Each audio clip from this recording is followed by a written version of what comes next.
¿Cómo están, amigos de La Mula TV? Buenas tardes, bienvenidos a Radicales Libres. Hoy es miércoles 12 de junio y vamos a comenzar a conversar sobre un tema que está en el candelero en relación a los acuerdos que el Ministerio de Salud estaría incumpliendo con el gremio médico, la federación médica que representa a los médicos del país y a los médicos del Ministerio de Salud. Para ello estamos con el doctor César Palomino, él es presidente de la Federación Médica Peruana. César, ¿cómo estás? ¿Qué tal? ¿Qué tal? Muy buenas tardes. Bien, César.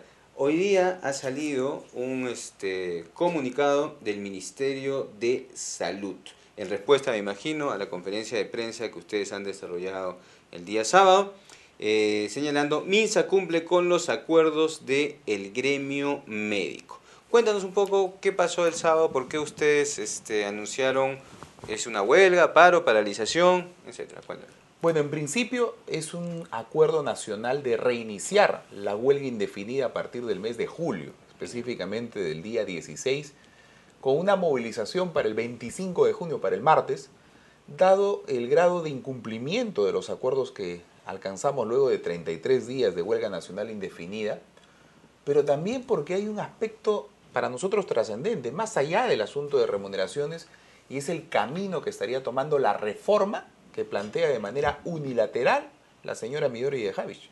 Ok, entonces hay dos cosas. Una es el reinicio del paro el 16 de julio y esto va a tener una marcha el 25. Así es, de junio, el El martes 25, 25 de junio. una marcha de llamado de atención, digamos, a los acuerdos. Así es, así es. En relación a los acuerdos que ustedes tuvieron con el MINSA, aquí ha salido una nota en el Diario de la República, imagino que en otros diarios también, y acá se dice que todo se está cumpliendo.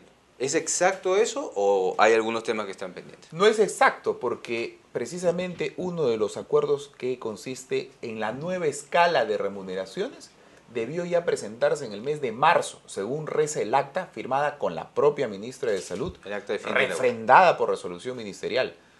Y esto nos pone al borde de que, dado los tiempos, no se pueda cumplir con el primer tramo del aumento que sería en el mes de julio. que tenía que ser para julio. Así es. O sea, esto según lo podría acordado. ser, en el mejor de los casos, quizás para el otro año, por los temas presupuestarios. Claro, que es lo que en algún momento algunos funcionarios de la propia sede central anunciaron y que la ministra ha tratado en todo caso de aclarar. Sin embargo, estos 3 meses de demora en la presentación del proyecto de ley nos generan más que suspicacia. En segundo lugar, hay una serie de interpretaciones auténticas, ¿no? Es cierto, han cumplido con 2 bonos de 3.500 soles en diciembre y en mayo para los médicos cirujanos, pero incumpliendo la propia ley de presupuesto, excluyen a los médicos residentes y serumistas. Sobre todo este último grupo que va donde ni el ejército quiere ir. Y que mueren cada cierto tiempo. Todos los años mueren. Tenemos la misma tasa de mortalidad entre los médicos serumistas que países como Ghana y como Kenia en el África. Y a ese grupo se le excluye. Sin embargo, los funcionarios de la sede central que no hicieron ni un día de huelga, ellos sí, qué bien que lo cobraron. Entonces, más allá de esto, lo que estamos solicitando es primero una reunión con la propia ministra de Salud. ¿Desde cuándo no se ve en la cara con la ministra? Desde que terminó la huelga, ¿no? Formalmente hemos tenido reuniones con la mesa paritaria. ¿Quién va a representación del MINSA? Bueno, el doctor Michael Saldarriaga, que es el Ya. presidente de esta mesa paritaria, y el doctor Manuel Arrea, que es el director de Recursos Humanos, en ocasiones con el señor viceministro de Salud, pero con la titular de la cartera aún no.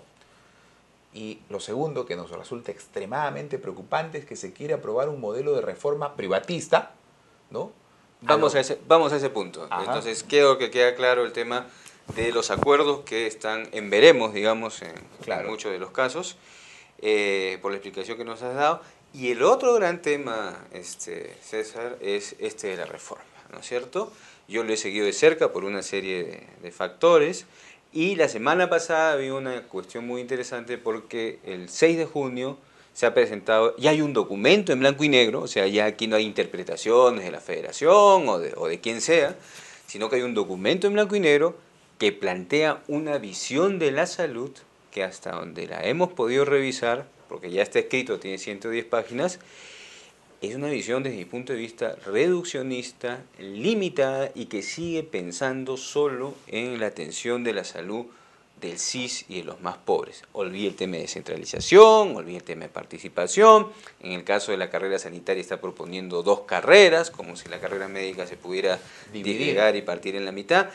Y además es una reforma que se está cocinando en una instancia que es el Consejo Nacional de Salud, que no representa las fuerzas vivas del país y que además, ¿cómo puede haber una reforma en la cual no ha participado la Federación Médica, por ejemplo, o los gremios, etcétera?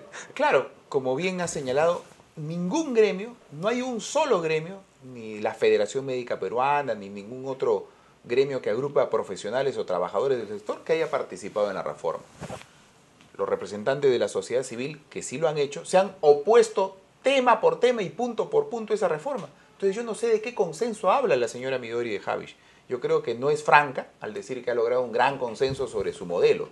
Modelo que, dicho sea de paso, es un camino solapado y para algunos mucho más abierto a la privatización. ¿Vía qué? Vía asociaciones público-privadas.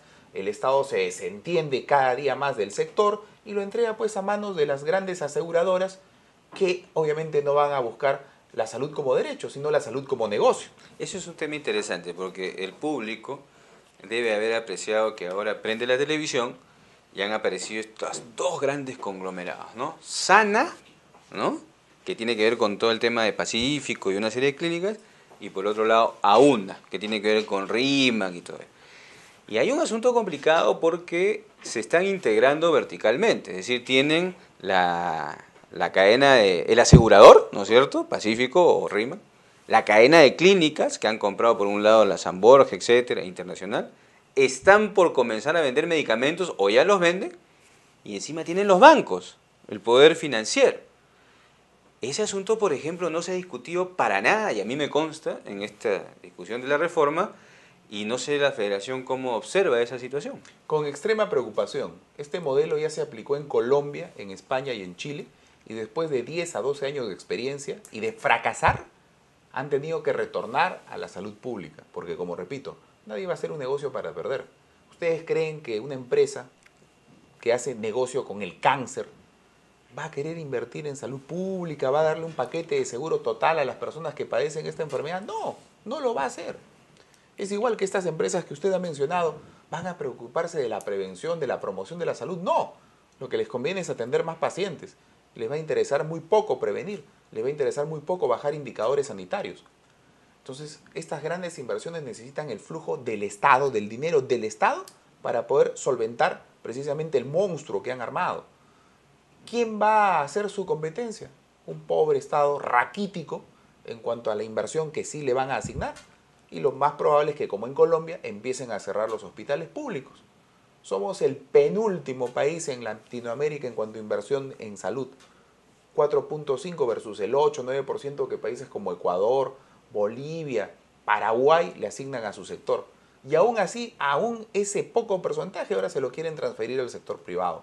Por favor, pues, ¿no? Oye, mira, y en relación a ello, a veces la gente no logra entender porque dice, bueno, pero si hay servicios privados, entonces, y yo puedo ir, me van a atender mejor, pero el asunto es el siguiente, como se ha señalado, la empresa privada, el objetivo principal de la empresa privada tiene que responder a sus accionistas por el ingreso, eso es claro, o sea, la prioridad de una empresa privada, sea de salud o de lo que fuese, es responder al ingreso o a la utilidad que el socio espera. De ahí verán si alcanza para los medicamentos, para las camas, para las operaciones o lo que fuese, por el lado privado. Mientras que en el lado público la diferencia es que no hay ánimo de lucro. Esa es la diferencia que no se logra entender. Y si el sistema está precarizado y tiene problemas y no se le fortalece en la medida de que se requeriría, entonces obviamente la gente va a ir y derivar a los sistemas privados y se va a debilitar mucho más el sistema público. Y como dice César, lo de Colombia es así. En Colombia los hospitales literalmente cerraron porque las aseguradoras no les compraban las atenciones. Esto solo como aclaración en ese punto. El otro asunto, César, que en la reforma no se ha tocado tampoco, y me consta, es toda esta relación del gobierno central en salud, que es el ministerio, con las regiones. ¿Qué pasa ahí? Hay 25 ministeritos de salud en todo el país. Mira, justo hoy día he tenido oportunidad de conversar con dos colegas que vienen de Colombia, ¿no?, que han corroborado esta versión del desastre que significó esta experiencia, que por esta singular razón Midori quiere aplicar en el Perú. Siempre a los economistas les ha ido muy mal en el Ministerio de Salud. Entonces, parece que este modelo que tenemos es exótico. En el mundo, yo le aseguro que no existe un, entre comillas, modelo como en el Perú. Hospitales que dependen del Ministerio de Defensa, hospitales que dependen del Ministerio del Interior, hospitales que dependen del Ministerio de Trabajo, como en el caso de la Seguridad Social, y ahora a su vez el pobre Ministerio de Salud fracturado, desarticulado. La ministra de Salud solamente gobierna en Lima metropolitana. Llegando al cruce de Venezuela con Fawcett, sus resoluciones ministeriales ya no valen, ya no tienen injerencia en los gobiernos regionales. Y eso es herencia del mal gobierno anterior de Alan García, que en 45 días genialmente quiso transferir todo salud a las regiones e inclusive la municipalidad. ¿Qué hacer ahí? ¿Cómo ordenar ese asunto? Mira, las regiones definitivamente no han estado preparadas para este proceso. Por lo tanto, en tanto se corrige y se preparen, por lo menos en materia de recursos humanos tiene que regresar la rectoría al Ministerio de Salud. Que hay ahorita los gobiernos regionales pueden tener su propia política de recursos humanos. Por supuesto, se han cometido aberraciones como lo que ocurre ahorita, por ejemplo, en Puno, a propósito del bono que dice el ministerio que ha cumplido en pagar. De manera autónoma, Puno ha decidido retener de cada médico 300 soles para armar un bono solidario para los grandes funcionarios administrativos que tanto hacen por la salud. ¿Por qué lo hacen? Porque son autónomos. En Junín han dividido los hospitales que antes eran hospitales generales en hospitales entre comillas especializados. Bueno, en Junín hay una reforma, digamos, encabezada por el presidente regional a su estilo, ¿no? Así es, a su manera. A su manera. Y la verdad, nada puede hacer el Ministerio de Salud. Intocables, autónomos, malentienden su autonomía. No pueden nombrar, aparte hay en los gobiernos regionales, en algunos casos hay direcciones regionales y en otros casos hay gerencias. Gerencia regional. Y en otros casos están dentro de una gerencia de desarrollo social. O sea, son dispares en todo el país las jerarquías de la salud. En ese contexto, ¿usted puede hacer un plan nacional de salud? No. Esa fue una de las causas, esta mala forma de descentralizar, por las cuales en el Perú apareció peste bubónica y neumónica en Trujillo. El 2010. ¿Qué ocurrió? Disculpen el término, se peloteaban entre el gobierno nacional, el MINSA, y el gobierno regional quién debería comprar los plaguicidas, quién debería hacer las abatizaciones, quién debería hacer el control sanitario. Entre tanto, proliferaron ratas, vectores, resultado, peste bubónica, una enfermedad que diezmó Europa en los siglos XIII y XIV, en el Perú del siglo XXI ha matado médicos y pacientes. Nadie supo cómo reaccionar. Dengue. No estamos hablando de una enfermedad que está en las zonas más alejadas, en las fronteras. El último reporte ha encontrado el vector, aunque no me lo creas, en la propia pileta de la Plaza de Armas. Es el mosquito del dengue que está en Palacio de Gobierno. Entonces, la verdad que es imposible. Pues, la polio, hay casos de polio salvaje. Posvacunal, o sea, la verdad que esta crisis sanitaria obligaría a replantear el sistema, el presupuesto, porque si no, no se puede hacer ninguna reforma, y el modelo de reforma que quieren imponer. Yo quiero hacer una pregunta un poco ingenua, ¿no? ¿Quién es el presidente del Perú? ¿Ollantumala o el MEF? Se supone, pues, ¿no? Entonces, si el plan de gobierno dice, para el rescate financiero del sector, dele usted 0.5% del PBI para llevarlo por lo menos en 5 años al promedio de América Latina, y el señor del MEF le da 10 veces menos, yo me pregunto, ¿qué haría Barack Obama con el secretario de Economía de su país? Lo destituye. Pero acá no, acá más bien lo premian.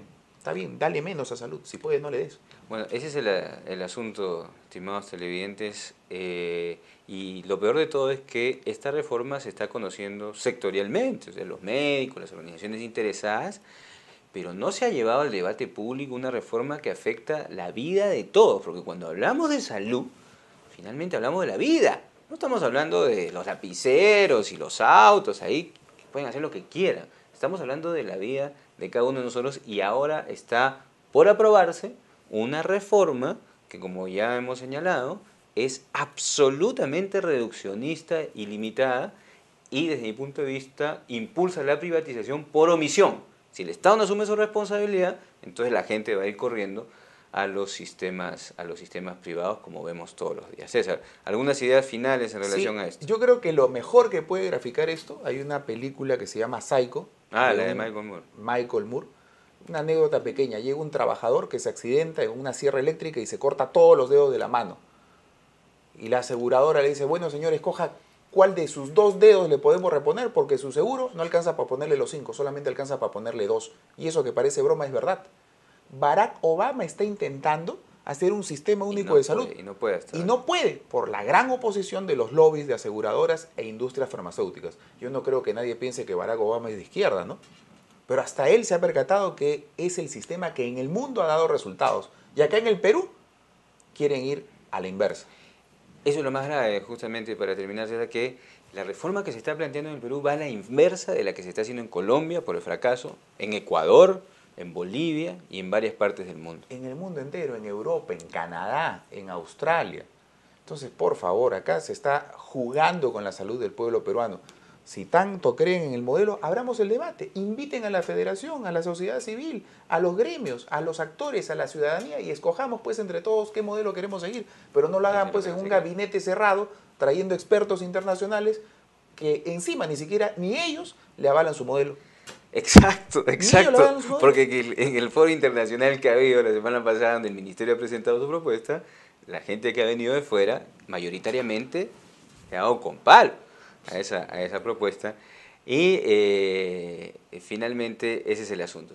¿Por qué no abrir la discusión no a un Consejo Nacional de Salud que no tiene nada de representatividad, sino a los actores vivos de la sociedad? Si tienen tanta seguridad en su propuesta los señores del Ministerio, pues abran esto y no traten a la salud del país como un proyecto con resultados específicos, sino aquí está en juego la salud nacional. César, no sé si tiene un mensaje final para la audiencia y en todo caso, bueno. Sí, hacerles un llamado a todos los ciudadanos, a todos los peruanos y peruanas que exploren, que identifiquen este tema de la reforma como suyo. Esta reforma va a significar los futuros 20 o 30 años de la atención de salud para ustedes, para sus hijos. Si quieren la salud como derecho, impulsen la seguridad social universal. Pero si quieren la salud como negocio, impulsen la reforma de Midori y de Havish. Ha sido César Palomino, presidente de la Federación Médica Peruana. Vamos a hacer la pausa, creo que ha habido mucha elocuencia y claridad en lo que está en juego aquí. La salud, la vida de nosotros, que no se está discutiendo de la manera en que se debe. Volvemos tras la pausa.